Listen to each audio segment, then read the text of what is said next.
If you like this video, click like. If you want to continue to follow our adventure, hit subscribe.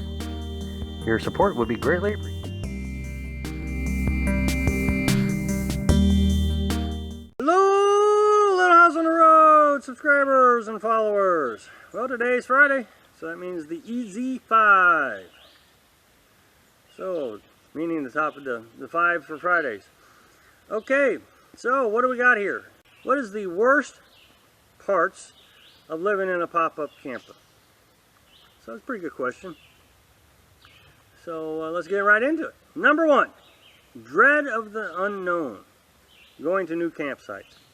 I tell you, this one really, and I've talked about this one before, this one really stresses me out. New campsite, never been there before. You know, does it have everything that was advertised on freecampsites.net or Campadiem? You know, we've gotten suckered a couple times. One of them, apparently it turned out to be a meth lab area. So, you know, that wasn't a good deal. And the other one, right here, I talk about, you know, the campsite wasn't there. It was just not there. And so we ended up having to find a new one. So, you know, it just stresses me out so much. I'm always worried about, you know, does it have the bathroom that it was advertised? Or a privy, or, you know, whatever it was advertised. I'm always worried, is it going to actually have one? Is there going to be a spot available? You know, you drive for hours and hours and hours, and you get here, and then the campsite's full. Well, then what are you going to do? You know, does it have the water, the drinking water? No, that's a big one for me. If we didn't have drinking water, then, you know, we got to go out in town every so often and get water. Well, how far is town? You know, at this location right here, town is about 20 miles away, and it takes about an hour to get there because the roads are so curvy. It's gravel road, you're doing about 25 miles an hour. It takes forever to get to town. And then this one is important to me, but I also think it would be important to a lot of people. Does it have cell service? What happens if it doesn't have cell service? What are you going to do? Are you going to drive that 20 miles or an hour to go get it? Is there going to be a signal somewhere in the area that you could drive to? I am telling you, that is probably the worst thing for me, is the dread of the unknown going to campsites. So, okay, number 2.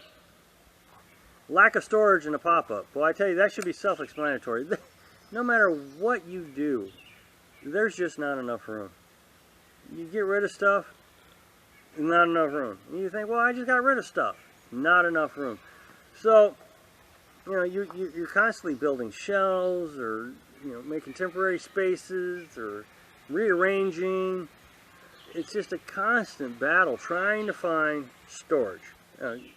Sometimes I think it stresses Carolyn out, so trying to find storage for things. And the thing is, in our pop-up, we have our front end bunk in that we use for storage. So that whole bed is storage. So, and we still struggle with it. Number 3, another big one for me, mechanical malfunctions. Well, you get out here, and the video you're watching right now, I'll put a link right up here. The video you're watching right now is broken trailer jack.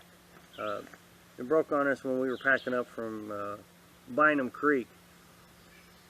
This is not a critical one. I mean, we were able to make do without it. I could use my little hand jack, and we got it up and set up and everything. But boy, if you had a mechanical failure way out here, say your truck broke down, I'm 20 miles away, an hour away from town with no cell service. Truck breaks down. What am I going to do? So, you know, these things really bother me. So you got to make friends with the other campers in case something happens. But mechanical failures is one of those things that, man, you know, the camper not so bad. If the cables broke, it would probably be the worst thing on the camper, I think. If the cables broke, you know, I'd have to go run to town, get 2x4s, jack it up. We've actually considered hauling around 2x4s just in case the cables break, so we can keep the roof up. You know, I can fix it, but it's going to take time, and where are you going to live until you get it fixed? Okay, number 4, learning the area. That is a big one. You know, you get 14 days here. And you got to find stores, sightseeing places for entertainment. You got to find the town. When you're out here, like in this spot, you don't have Google, so you don't necessarily get to, you know, use Google Maps. So you got to get the map, you got to find your location, and then you say, okay, well, I got a choice between this town and this town. Which one's going to have the things we need? Well, I don't know. Let's Google it. Well, we don't have cell service. So, you know, it's frustrating sometimes trying to find the right place to go.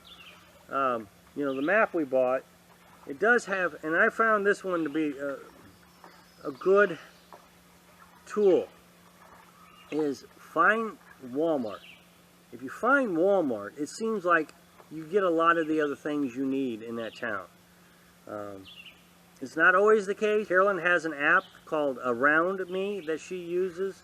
So if you know the company name, like Save-A-Lot, it will tell you any Save-A-Lots in the area. But on the other hand, if you just want an oil change, and you type in oil change, you won't find it. You got to have Jiffy Lube or Express Lube, or you know, you got to have a specific company name. But that, you know, that is problematic. It's just it's a constant thing that we're constantly having to deal with, trying to learn a new area. Okay, number 5, leaving a campsite. And not for the reasons you think. It's not because we have to pack up, it's not because we got to lower the canopy, it's not because we got to hook the trailer up to the truck. Nope. It's because I think every place we went to, we've grown attached to. You know, kind of an emotional bond. So it's always hard to leave a new place. You know, Florida, I still miss Florida. Yeah, now I know that's one of those extreme spots, and we're going to go back. But I think every place that we have been, we said we're going to go back to. You know, Natchez Trace. It was such a nice area, and we went in the early, well, late winter actually. And you know, the leaves hadn't changed, it hadn't come out, hadn't sprung out yet. So we'll go back to that one. We're going to end up spending a lot of time in Mississippi. Mississippi is just a beautiful state. It's just magnificent. And it has lots of free campsites with drinking water. We like Mississippi. Kentucky, just beautiful here. So we miss every place we go. And it's hard to leave. It's hard to say goodbye. So anyway, that's the 5 worst things that we... Sorry, I had a bug in mine. So that's the 5 worst things that that we have living in a pop-up. So anyway, thanks for watching. Be sure to subscribe. Click like if you like the video. Happy travels.